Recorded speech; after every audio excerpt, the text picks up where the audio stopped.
Here's Mercedes' smallest SUV with also one of the smallest diesel engines you'll ever encounter. On top of that, a big ambitious package of tech.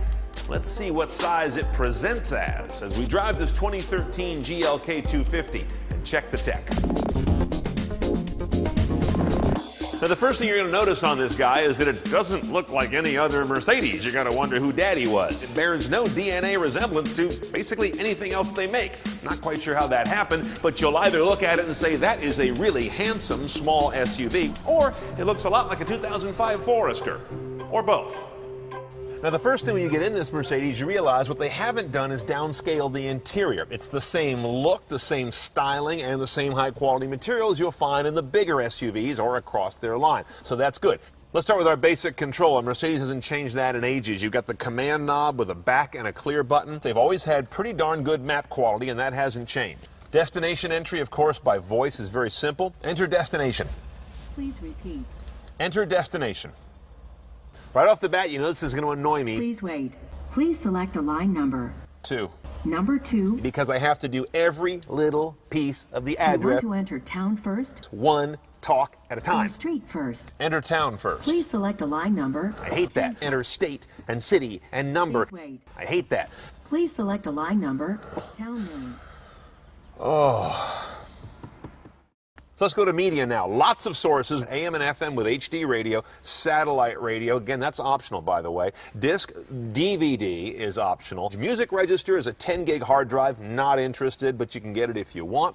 There's USB, which comes based, but then there's also media interface, which comes optional, which is another way to hook up your iPod. And the auxiliary jack, the good old female auxiliary, lives in here as well. That's standard. Now, bass audio on this guy is 6 speakers and some kind of amplification. I don't think any of them will ship with that. They're mostly going to be upgraded with Harman Kardon Logic 7, which is 11 speakers plus a powered sub. And you've got surround sound support because that same package brings in the DVD drive. Now, let's go to this globe icon on the upper right. That's where things get interesting, and I put interesting in quotes. You can see I'm establishing a data connection. Basically, you've got to get 2 layers of telematics and pay for those on an ongoing basis, as well as then paying for your app service because they require each other. That gets a little pricey. It is horribly slow. And there's a lot of lockout where things don't work when you're driving. It's kind of a joke. I want to just say I'm going to clip my phone on the windshield and get something that I can actually use by voice safely while moving. The things you can use while you're parked include Google Local Search, which is going to look for local POIs, Yelp, Facebook, a very abbreviated version, and My Mercedes-Benz Financial Services, so you can make a payment on your car from here, which I find kind of silly self-promotion. Now let's move on to driver assistance technology. Standard includes this sort of drowsy alert. The car is always measuring inputs on the wheel, the pedals and such, and can detect from there if it thinks you're falling asleep, and then it will blast a little alert on the dash and ring a tone as well. It's not looking at your eyelids, though, unlike some Japanese cars that use that for detection.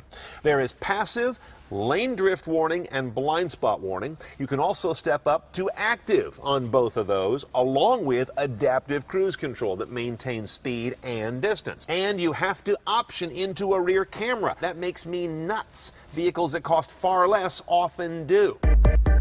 Now, if you think that 250 on the butt means a 2.5-liter engine, that's wishful thinking. This is way smaller, 2.1-liter inline-4 diesel. That's the smallest thing Mercedes fields, at least in the U.S. market that I know of.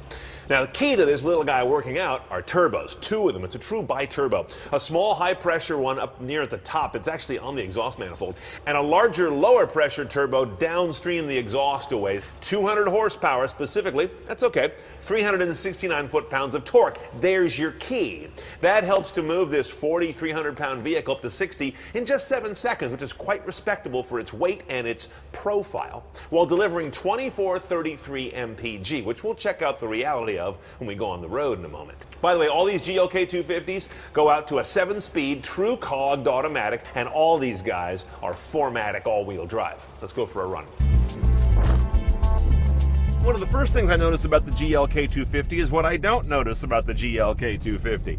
You may have noticed that huge gasket around the hood opening when we were over in the engine bay.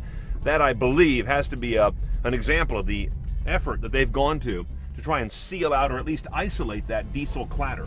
Now, that little diesel is always reminding you to some degree that it is a very small diesel. It doesn't have the same urgency of torque that I find in bigger turbo diesel vehicles. It has great torque, but it doesn't quite get to the area of being giddy.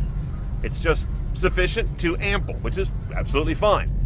Also, we have this automatic transmission doing its thing and the turbos having to spool up. So there's a little bit of a crack throttle response that's missing here that I have found in other turbo diesel cars, but it's very torquey once you get things spooled up. The handling is really nice. I wasn't expecting that. There's no AMG package or other nonsense on this car. It's just a GLK250. But here on this twisty road, the body roll is really minimal. It's really planted.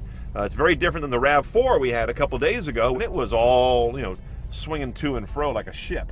Now, I'll also point out this button down here, E and S, an eco mode and a sport mode. I don't know. I haven't felt a real big difference.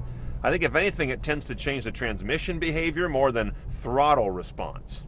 Real world MPG, you see, we're doing close to 30 over a lot of miles since we've had this vehicle. I wouldn't be surprised if you got 35 average on long freeway trips. Okay, let's price this 13 GLK250. Starts off just a hair below 40 grand, 39.8 something.